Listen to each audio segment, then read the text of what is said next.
तो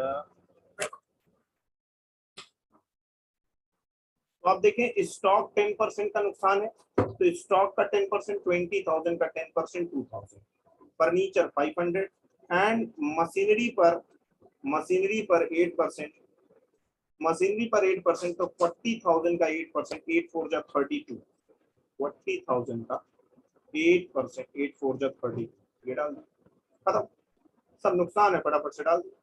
next, investment 2,500 not mentioned in a balance sheet was taken into account. Investment 2,500 not mentioned in a balance sheet. Investment एक asset होती है, asset जो balance sheet में mention नहीं थी, मतलब रिकॉर्ड नहीं थी, बैलेंस शीट में रिकॉर्ड नहीं थी, अब रिकॉर्ड करनी है, टेकन इनटू अकाउंट। तो एक एसेट जो रिकॉर्ड नहीं थी अब रिकॉर्ड करोगे तो बोलो प्रॉफिट हो गया लॉस? एसेट बढ़ेगी या घटेगी? एक एसेट जो पहले रिकॉर्ड नहीं थी अब रिकॉर्ड करनी है। एक कैलकुलेटर था जो रिकॉर्ड नहीं था, अब मैंने कहा कैलकुलेटर मिल गया रिकॉर्ड कर ले। एक मोबाइल फोन था जो रिकॉर्ड नहीं था, अब रिकॉर्ड करना है, सब एसेट है। ये हमारी एसेट को बढ़ा रहा है, इससे हमारा प्रॉफिट होगा। क्या होगा? हमारा प्रॉफिट बढ़ जाएगा, सब प्रॉफिट है, लॉस नहीं है नालायक, प्रॉफिट है। लॉस कह रहे हैं, इन्वेस्टमेंट हमारी एसेट होती है, और जब बेटा एसेट बढ़ती है, क्योंकि एसेट रिकॉर्ड करोगे अब तो एसेट बढ़ेगी, और एसेट बढ़ेगी तो प्रॉफिट होगा, लॉस नहीं है बच्चा, गलती मत कीजिए। यहाँ गए इस जगह पर लिखेंगे बाई इन्वेस्टमेंट। किसी को अगर लॉस लग रहा है तो किस पॉइंट ऑफ व्यू से लग रहा है? भाई आप रास्ते में जा रहे थे, भेलपूरी खा रहे थे, रास्ते में आपको 5,000 रुपए मिल गया, तो ये लॉस है? या 5,000 नहीं मिला, चलो छोड़ो, चलो छोड़ो, कोई बात नहीं, 5,000 नहीं मिला, लेकिन आपको रास्ते में ना एक कुछ अच्छा सा प्रोडक्ट मिल गया, मान लो किसी का फोन मिला, गिर गया, मिल गया, गिरा हुआ फोन मिल गया, तो ये अनरिकॉर्डेड था, अनरिकॉर्डेड एसेट हमको मिली, तुम्हारा profit. Next point, a creditor of 2,100 not recorded in books was taken into account. 2,100 का क्रेडिटर रिकॉर्ड नहीं था, क्रेडिटर एक लाइबिलिटी है, लाइबिलिटी रिकॉर्ड नहीं थी, अब रिकॉर्ड करोगे तो लाइबिलिटी बढ़ेगी। सोचना, सोच समझ के जवाब देना, सभी लोग जवाब देने की कोशिश करना। एक क्रेडिटर 2,100 का रिकॉर्ड नहीं था, अब रिकॉर्ड करनी है, तो क्रेडिटर रिकॉर्ड होगी तो क्रेडिटर बढ़ जाएगी। क्रेडिटर क्या होती है? एसेट होती है, लाइबिलिटी, तो क्रेडिटर मालूम होनी चाहिए आपको, लाइबिलिटी होती है, अगर नहीं पता है तो यहाँ से आप देख सकते हैं क्रेडिटर लाइबिलिटी साइड में। तो लाइबिलिटी का बढ़ना मेरे लिए लॉस होता है या प्रॉफिट? चलो जवाब दो, लाइबिलिटी बढ़ेगी तो प्रॉफिट होगा या लॉस? लॉस, शाबाश, वेरी गुड, सीधी बात, वेरी गुड, शाबाश, बहुत बढ़िया। तो लाइबिलिटी यहाँ बढ़ रही है ना, क्योंकि लाइबिलिटी को आप रिकॉर्ड करोगे, जब लाइबिलिटी आप रिकॉर्ड करोगे तो लाइबिलिटी बढ़ेगी, एसेट रिकॉर्ड करोगे तो एसेट बढ़ेगी, तो यहाँ लॉस हो गया 21। दैट्स इट यार, यही तो करना था।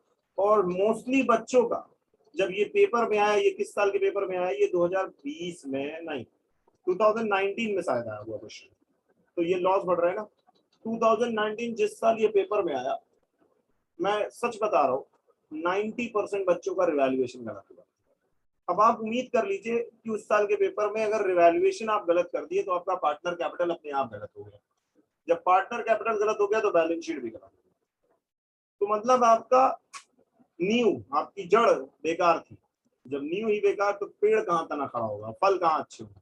तो वही है, रिवैल्यूएशन एक जड़ है, अगर रिवैल्यूएशन गलत हुआ तो ये सब कुछ हिला के रख देगा, मतलब पार्टनर कैपिटल भी गलत हो जाएगा और बैलेंस शीट भी गलत हो जाएगा, इसलिए रिवैल्यूएशन को अच्छे से करते। तो उस साल बच्चे कहते सर पेपर बड़ा टफ आया। अब पेपर उनको कौन बताए टफ आया? पेपर टफ नहीं आया, पेपर केवल एडवांस पोर्शन से पूछा गया है। सर में ऐसा कोई पॉइंट नहीं था जो ना पढ़ाया हो, पढ़ाकर सब भेजते हैं, लेकिन केवल क्वेश्चन वो पिक ही ऐसी जगह से किए थे कि एडवांस एडवांस एडवांस, खाली एडवांस। अब आप देखिए एडवांस प्रॉब्लम से ही रिवैल्यूएशन में पढ़ा हुआ है, और बच्चे क्या करते हैं, सिंपल सिंपल सिंपल पढ़ लेते हैं, एडवांस छोड़ देते हैं, तो अब लगेगा ही टफ। जब एडवांस पढ़ के नहीं जाओगे तो टफ तो लगेगा ही। टोटल करो, लॉस निकालो, बस खत्म करते हैं। 3 to 5 चैप्टर खत्म बेटा, नेक्स्ट क्लास से नया चैप्टर स्टार्ट कर रहे हैं। 500 अभी मैं अब रिटायरमेंट नहीं पढ़ाने वाला हूँ इसके बाद, क्योंकि रिटायरमेंट पढ़ाऊंगा तो कोर्स का नहीं है, मैं कुछ और पढ़ाऊंगा। 8125 माइनस 25, 5625 आ रहा है। चैप्टर खत्म है, बस आपको आज प्रैक्टिस करनी है। 5625 लॉस आ रहा है। चलते हैं, अभी तुमको चलाते हैं बेटा। Loss on revaluation, loss on revaluation 5625 आ रहा है, जरा मिला लेंगे। लॉस ऑन रिवैल्यूएशन 5625 ये आ गया। ये 5625 रिवैल्यूएशन 2017 में आया हुआ प्रश्न, ठीक।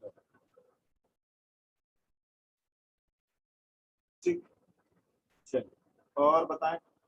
अब आप इसका ना पीसीए बनाइएगा, आप कोशिश कीजिएगा इसका पीसीए बनाए, आप कोशिश कीजिएगा इसकी बैलेंस शीट ड्रॉ करने, ठीक। ये दो चीज ड्रॉ कीजिएगा, अब तो हो जाएगा ना। और जैसे जैसे मैंने आपको बताया है वैसा वैसा जरूर कर लीजिएगा, फायदेमंद में फायदा रहेगा आपको, एडमिशन कम से कम तैयार हो जाए। और एडमिशन के बाद जो अगला चैप्टर है रिटायरमेंट और डिसोल्यूशन, ये मैं नहीं पढ़ा रहा हूँ अभी, क्योंकि ये अभी T1 में आपके नहीं आएगा, तो मैं अभी इसको नहीं पढ़ा रहा हूँ। मैं अब सिलेबस के अकॉर्डिंग चलूंगा। अगला चैप्टर या तो मैं शेयर्स उठाऊंगा, क्योंकि वो 8 नंबर का चैप्टर है, वो भी भैया खुद कॉम्प्लिकेटेड चैप्टर है शेयर्स, लेकिन कोशिश रहेगी। देखिए लंबा चैप्टर है, या तो शेयर्स आप पढ़ लीजिए, वैसे मेरी आईडी मेरा वही रहेगा आपसे एडवाइस की शेयर्स पढ़िए, और शेयर्स की हर एक वीडियो रिकॉर्डिंग रखिए जरूर, क्योंकि वो शेयर दोबारा आपको पढ़ना ही पड़ेगा एक बार, और वो भी 1 महीने। यस, 1 महीने का चैप्टर नहीं है, लेकिन हाँ 20 से 25 दिन का चैप्टर है वो। अब कुछ हल्का पढ़ाइए। अच्छा ठीक है, चलिए हल्का पढ़ा देते हैं, कुछ हल्का पढ़ा देते हैं। अब उधर पार्ट सी की तरफ चलते हैं, जो वो भी आ रहा है कोर्स में, financial statement of companies comparative common and ratio analysis, उधर के कोर्स पोर्शन खत्म करते हैं। चलिए शेयर्स एकदम एंड में पढ़ाएंगे, ठीक है। एक चैप्टर बचेगा एंड में पढ़ाने के लिए। हाँ फाइनेंशियल स्टेटमेंट पढ़ाएंगे, कंपैरेटिव पढ़ाएंगे, कॉमन साइज पढ़ाएंगे और रेशियो एनालिसिस। उधर 4 चैप्टर आपके कोर्स में आ रहे हैं पेपर में, तो वो उधर से कवर कर लेते हैं, और फिर एकदम एंड में शेयर्स पढ़ा देंगे, ठीक है। तो कोई दिक्कत नहीं, इधर से 3 चैप्टर खत्म कर चुके हैं। वो उधर का पोर्शन 10 मार्क्स का आने वाला है, उधर का पोर्शन 10 मार्क्स में आएगा, इधर का पोर्शन 18 मार्क्स में आएगा। तो 18 मार्क्स का ऑलरेडी हम लोग ने कवर कर लिया। अब 10 मार्क्स की तैयारी है, तो 10 मार्क्स 4 चैप्टर है, चारों 1 महीने में खत्म हो जाएंगे और जल्दी खत्म हो जाएंगे। तो इस तरीके से हम लोग 28 मार्क्स कंप्लीट कर लेंगे। और 12 नंबर का शेयर्स है अकेले, तो उसको एकदम एंड में पढ़ेंगे। जब एंड में पढ़ेंगे तो वो याद रहेगा, अभी पढ़ेंगे तो भूल जाएंगे, तो एंड में पढ़ेंगे अच्छा रहेगा, याद रहेगा, अच्छे से अटेंड कर पाएंगे। नहीं नहीं पढ़ा तो चुके हैं, लेकिन थोड़ा डीप से पढ़ाएंगे ना, हवा हवा ही था वो। रेशियो नहीं पढ़ा है, रेशियो पढ़ाना पड़ेगा, ठीक। कल से स्टार्ट कर, कल नहीं मंडे से फाइनेंशियल स्टेटमेंट ऑफ कंपनीज नया चैप्टर स्टार्ट करते हैं, ठीक है। चलिए फिर, ध्यान रखिए अपना, बाय बाय, टेक केयर।